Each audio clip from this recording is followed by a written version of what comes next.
그 우승 순간이 굉장히 좀 소장 가치가 있을 것 같아서 그걸 이제 최근 화두가 되고 있는 디지털 그 가상 자산, 그 대체 불가능한 토큰 그 기술을 활용해서 저희의 이제 고객들 그리고 당구 팬분들께 소장하실 수 있는 가치를 좀 제공해 보고자.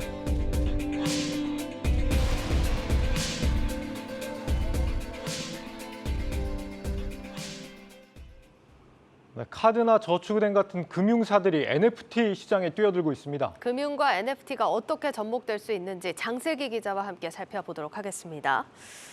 장 기자, 우리가 뭐 NFT라고 하면 미술 작품을 디지털화해서 이렇게 판다든지 이런 형태로만 생각이 됐는데 금융사들은 NFT 사업 어떤 식으로 진행을 하고 있습니까? 네, 먼저 좀 대표적인 사례를 좀 말씀드리면요. 네. 현대카드를 좀 꼽을 수가 있습니다. 최근 현대카드는 한 스타트업과 조인트 벤처 형태의 합작사를 설립해서 이 NFT 거래소 설립과 지갑 서비스 운영을 추진한다고 밝혔습니다. 이 거래소를 설립을 하면 말 그대로 NFT 거래를 할 수 있는 공간이 좀 생기는 것이고 예. 이를 보관할 수 있는 지갑까지 이제 서비스로 운영이 됩니다. 그리고 앞서 신한카드도 이런 블록체인 전문 기업과 함께 앱을 통해서 NFT 발급과 조회 서비스를 제공하고 있고요. 뭐 국민카드도 해당 서비스를 예정 중이고 앞서 영상에서 보신 것처럼 웰컴 저축은행 같은 경우에는 자사 스포츠단의 영상을 NFT로 발행하는 마케팅을 진행 중입니다. 네, 그러니까 NFT 상품을 직접 팔기도 하고 아예 NFT를 거래할 수 있는 플랫폼 같은 걸 만들기도 한다 이런 얘기인데 이런 사업이 실제로 좀 수익이 되기도 하나요? 아무래도 사실 가장 많은 분들이 좀 궁금해하는 부분일 것 같습니다. 그래서 저도 직접 좀 취재를 해봤습니다. NFT가 과연 금융사들에게 돈이 되느냐? 이제 금융사들의 답변은 사실 아직까지는 직접적으로 돈이 되지 않는다였습니다. 예. 뭐 예를 들어서 이제 NFT 거래소를 직접 운영하면서 이제 말씀하신 것처럼 수수료를 좀 받는다던가 하면 이제 수익이 좀 발생을 하게 될 텐데 아직 이런 수익 모델을 갖고 직접적으로 NFT 시장에 진출한 금융사들은 없는 상태입니다. 지금 이제 현재 대부분 스타트업과 제휴 형태, 뭐 또는 NFT 관련 업무를 하고 있는 업체와 같이 뭐 지분 투자를 한다던가 이런 간접적 형태로 NFT를 시범 서비스처럼 운영하는 수준입니다. 일단 돈이 안 되는 이유가 직접 사업을 하진 않고 있어서다 이런 이유라는 건데 뭐 금융사들이 규제도 많이 적용이 되고 사업하기 까다롭다는 건 알지만 아직까지 간접 투자로만 이렇게 사업을 유지하고 있는 이유가 있나요?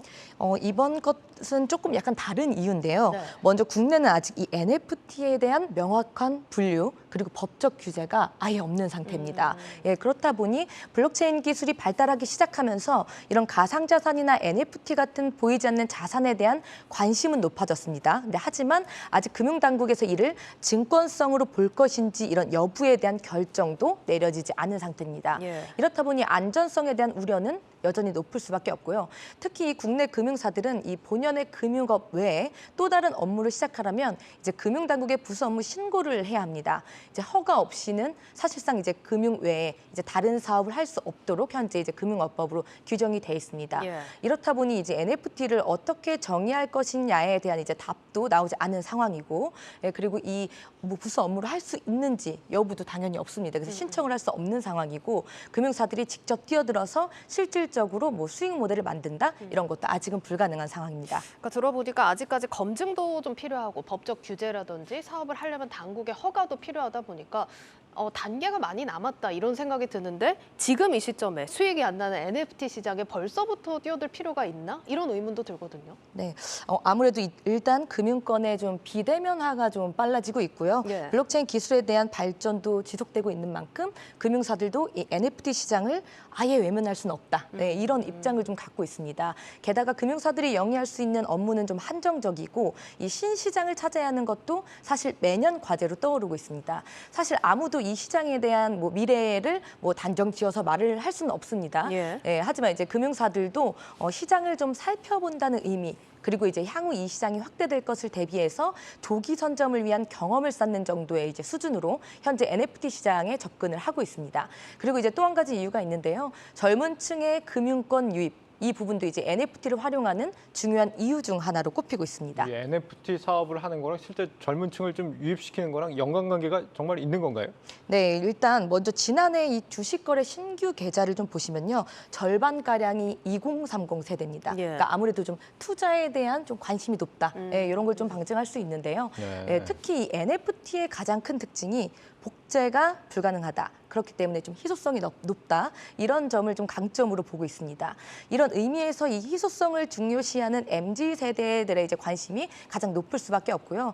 NFT가 실제 이 젊은 층들에게 인기가 있는지 제가 직접 좀 이런 서비스를 운영하고 있는 업체에 좀 확인을 해봤습니다. 예. 네. 먼저 최근 이 웰컴저축은행이 당구단의 우승 영상을 NFT로 약 100여 개를 발행했습니다. 이렇게 지금 화면에 나오고 있는데요. 예. 100여 개를 발행하는 이 시장에 13,000여 명이 몰렸습니다. 그런데 사실 이 당구단의 팬층은 뭐 40대에서 50대에 주로 좀 분포가 돼 있는데 이번 NFT 발행에는 2030 세대들도 이제 상당 수준 좀 참여를 한 것으로 확인됐습니다.